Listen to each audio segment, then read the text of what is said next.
जब सुने के होई भोजपुरी गाना बस बजे के चाही गाना।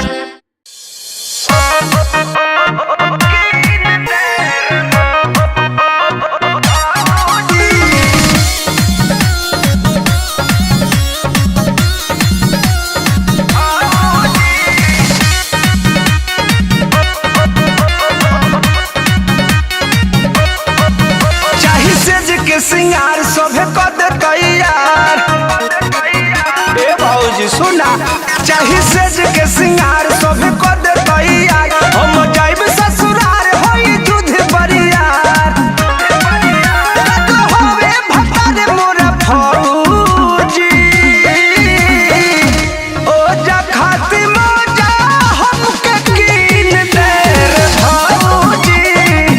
ओ जा खाती मौजा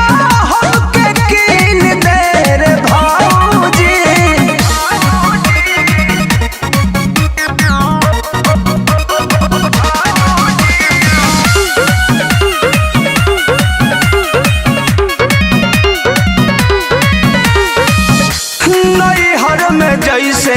तैसे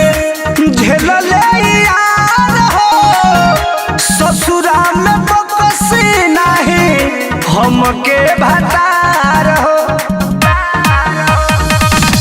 नैहर में जैसे तैसे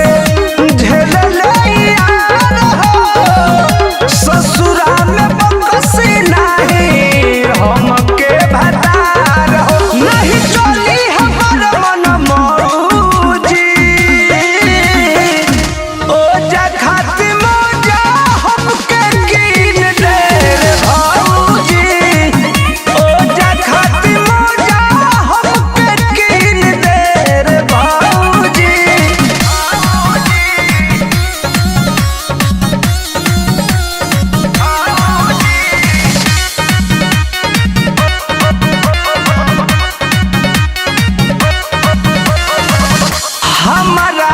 भेज भौजी सेफ्टी के साथ में कृष्णा बेदर्दी प्रमोद अति करी है रात में गजन कर देले हमारा के भेज भौजी सेफ्टी के साथ में कृष्णा बेदर्दी प्रमोद अति करी है रात में भैया बेजवानी कलो